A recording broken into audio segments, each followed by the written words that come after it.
I was born in 2001, a month after the Twin Towers came down. Which, maybe I should have started off with, hello, my name is Tan Man. Regardless, the point I'm trying to make is, I missed out on arcades. They first gained popularity in the 1970s, and they declined as home consoles grew in popularity. However, we owe a lot to arcades. Some of the biggest and best well-known games started off as arcade cabinets that later got releases on home consoles. Games like Pong, Space Invader, and Tetris all started off in gaming halls like this one.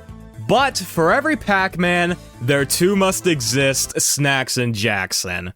It's inevitable. With 50 years of history, there are some cabinets that slip through the cracks of preservation. This idea immediately stuck out to me for a few reasons. First of all, that standard lost media interest. And like, I've played this before, I've seen this before, but I can't remember what it is. And with that thought, more people may remember the same thing, and the search begins. Which is where my second thought of interest comes from.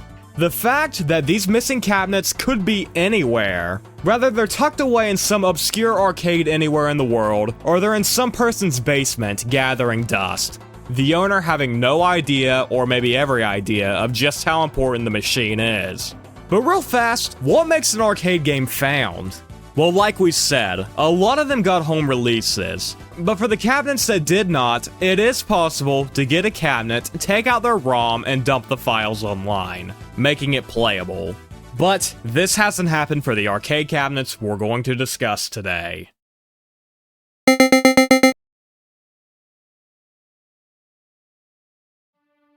I think it's only fitting we start this discussion with the thing that started my interest in the topic, Castle Take. This game was created by the Senkyo Corporation in 1978. There is no recorded footage of gameplay, but from the screenshots we have, it's assumed the game played like Breakout, where you bounce the ball on a platform to destroy colored blocks. However, Castle Take had a more feudal design, with the main level being a pagoda. Like all the games we talk about today, it wasn't popular enough to warrant a home release. But it was popular enough to warrant a sequel, which we will talk about next. But that's next. Right now, let's talk about what we do have. We have screenshots of gameplay, the instruction manual, which reveals there were both upright and horizontal cabinets, and pictures of the cabinet out in the wild. Gameplay screenshots came from 3 Twitter users, Zenji1, Lurche, and Natouge. The instruction manual came from Autobahn JP, who runs an entire page dedicated to vintage arcade manuals. However, what I'm more interested in is an article posted on October 16, 2014, on K1 World 2, a Japanese blog that seems to be centered around retro gaming.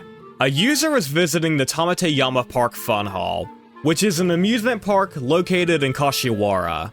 In visiting the area, they saw it was in complete disrepair, trashed and junked up. But there were still some cabinets left behind, and included in these cabinets was Space Invaders. Oh, and Castle Take. The post author says they spoke to the space owner, who claimed that the area was hopefully going to reopen in November of that year. But it's unclear if this happened. On a different blog posted in 2021 about the park, I did see these buildings that look similar to the ones posted in the blog from 2014, which is where the arcade cabinet was found. So it's very possible that a long-lost arcade cabinet is sitting inside of there. But I live in West Virginia, very far from Kashiwara, Japan. If someone here happens to be from that area, it might be worth checking out.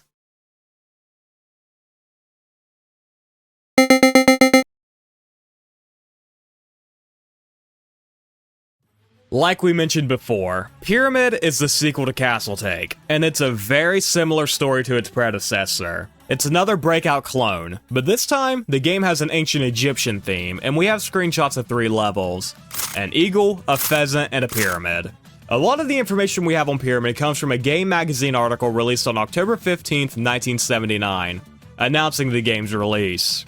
However, for this one, we do have more than just written text about the game. We do have gameplay footage. Since 2003, a show in Japan has aired called Game Center CX, where it seems to be like this guy going around and playing different games and interviewing their creators. I couldn't find the episode that featured Pyramid because there's like 200 of them and they're all an hour long, but anyways. In 2014, someone else uploaded camcorder footage of the game, lasting for 35 seconds in total. marking the only sets of video footage for Pyramid. Again, both stand-up and horizontal cabinets were made, but it's not known how many in total were made of these. Sankyo is still in business today, but their website only talks about their later development ventures. There is no mention of their time with arcades.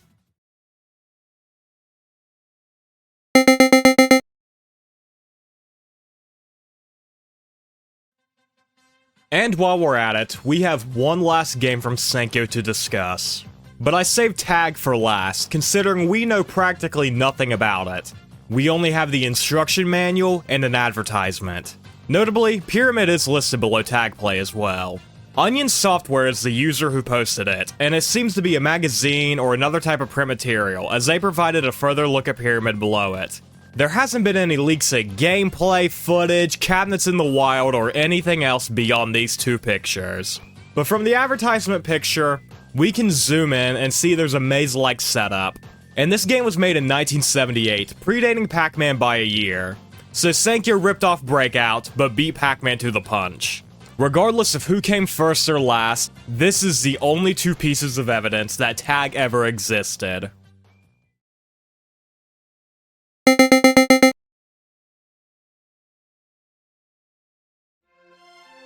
In 1978, the gaming scene would be changed forever when Space Invaders was released. Me personally, I was a fan of the 1999 PS1 version. I still hear those noises in my nightmare. What the fuck were they thinking putting this scary-ass thing in Space Invaders, man?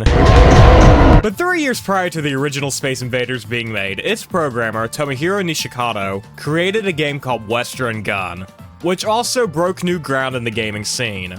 Strap in, everyone, but this was the first game to be powered by a microprocessor, a CPU. The game was two-player, with two sets of controls, and the goal was simple: kill each other. The game had cacti and boulders to hide behind while you tried to shoot the other player. Western Gun was originally released in Japan, but a remake was sent to America and Korea, at least, and these versions have been found. There are differences between the two, with the most prominent one being the fact that gunfight restricts the players to one side of the screen, kinda like Pong, but Western Gun allowed the players to go wherever. Like we said, the American version, Gunfight, was found, but Western Gun, the original Japanese version, remains missing today. However, a user on BitChute named MasterTTL began to create a fan-made version of the game, and it was released on GameJolt, where everyone can play it today.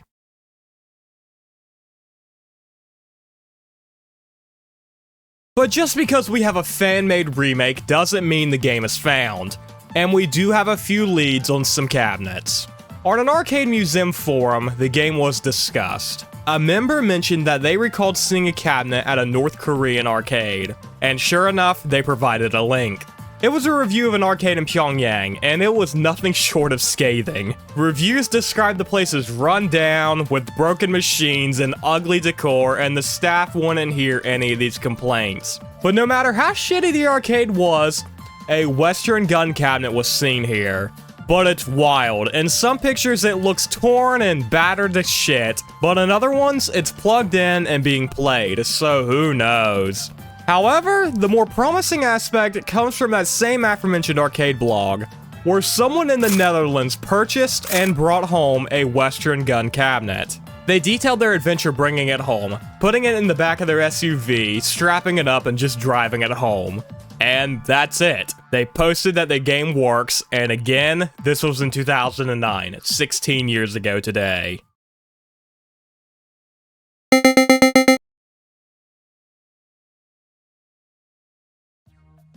Out of the arcade machines we've discussed today, I think this is the one we're the closest to finding, but don't get too excited yet. Dracula Hunter was released in 1979 by Tomko Kyogo, and the gameplay features the player character protecting a sleeping princess from a horde of vampires.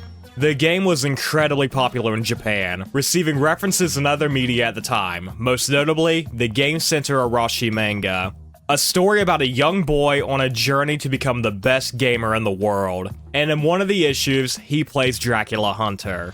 Although it saw popularity in Japan, its overseas success is a different story, leading to a lack of preservation. But there is hope to this game's rediscovery and release, as we can talk about what we do have. Gameplay footage for Dracula Hunter has been playing in the background, and the video comes from a YouTuber named Bakada Love. The title of the video is Dracula Hunter Overseas Edition, and the description states it was recorded on real hardware, meaning a capture card was used on a cabinet, meaning there is at least one cabinet still out there. This footage was posted in November of 2012, and 6 years later, on a Japanese auction site, the entire arcade cabinet was listed and sold for 2.7 million yen, an equivalent of 24,000 American dollars. This was 7 years ago, almost to the date, and there hasn't been any update as to who bought it, and there certainly hasn't been a ROM dump. But again, this has been the most information we have on a missing cabinet so far, and I could see this one being found someday.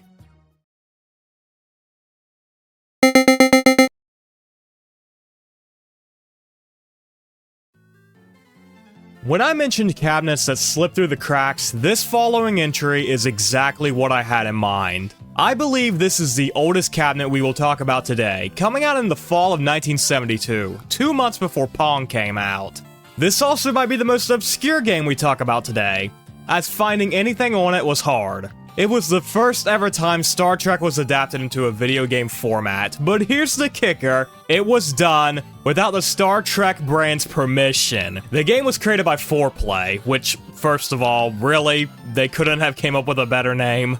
But created is a strong word, as the reports from people who played it described it as a complete ripoff and rebrand of a game called Computer Space released earlier before this. The one difference, however, was in the controls, with the Star Trek cabinet being a more simplistic setup when compared to Computer Space, the solitary joystick being the only thing used to play the game.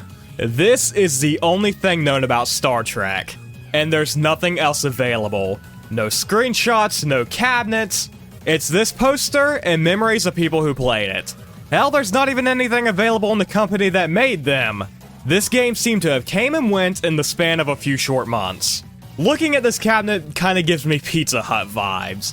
Like you're gonna walk into a Pizza Hut located at Cedar Creek, Nebraska, and you walk in and you get that Pizza Hut smell. You know the one I'm talking about, you smell it right now. And boom, you round the corner and there's Star Trek.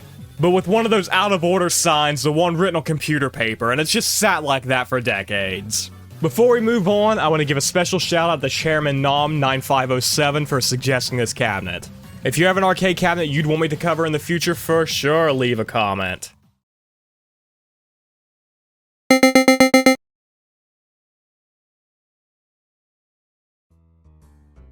In October of 1976, Sega created the first ever fighting game, Heavyweight Champ. The game was 2-player, and each side had a boxing glove that functioned as the joystick.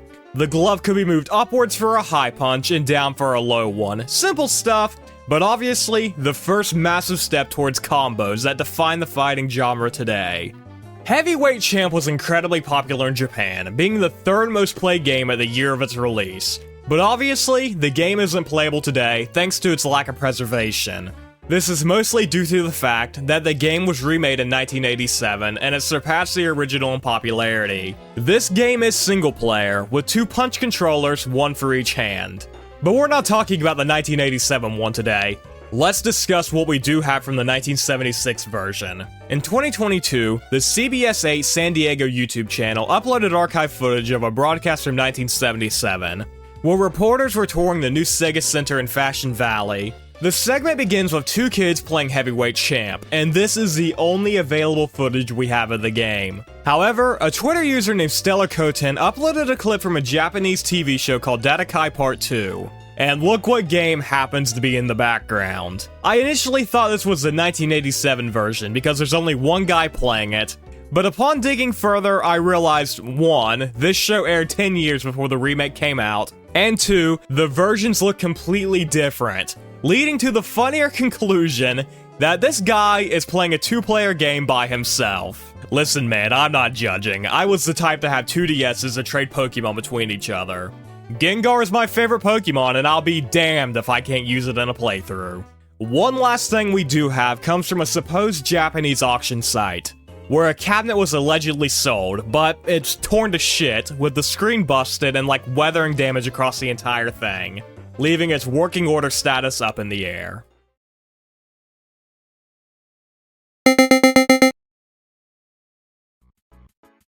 We can end today's video with a bit of a shocker, as our final arcade game wasn't created in the 1970s, 80s, or 90s. It came out in the year of our Lord 2018, and it's missing. The game in question is Psycho DK Anchorage, or Rizzminiance, an unreleased rhythm game created by Konami Amusement. However, 2 gameplay demos were available at 2 events. We'll talk about them now. The first location to host Rizzminiance was the PlayStation Magical Game Center in Kobe, Japan, an event held between September 28th and 29th of 2018. The next event was a few months later and lasted a few days longer, being held between November 23rd to December 3rd, 2018 in Kyoto. And after this, the game wasn't mentioned again. Following these 2 demos, Rizzminiance wasn't included in the list of demos for Konami's following events, the next one taking place at the Japan Amusement Expo in Tokyo. At both of these events, video and photography was prohibited, meaning not a single look at the game itself is available. What we do know comes from the written words of those who attended. The game was played using 8 keys that would need to be pressed in accordance with the different types of notes, with the grade being presented at the end of each song. The songs themselves came from various anime properties and were remixed. This is the only thing we have from the game demo, as the songs were released between March and August of 2019. Of all the arcades we've discussed today, I changed my mind. I feel this is the easiest one to find. Come on, it went missing 7 years ago, in 2018. If the Lost Media community found a game demo from 1997, we can find one from 2018.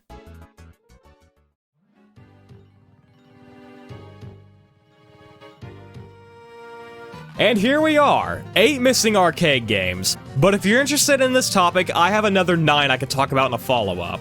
Do you know any missing arcade games I could talk about? Which one of these would you most want to see rediscovered? Me personally, if I had my choice, I'd probably say Pyramid. I don't know why, I think it's the colors that stuck out to me. But if I were to bet on one being found, it would be Rizzminiance solely due to its recency, being lost 7 years ago compared to the other ones that went missing 50 years ago. But I want to hear what you all think, as that's enough from me today. Thanks for watching, and as always, have a wonderful day.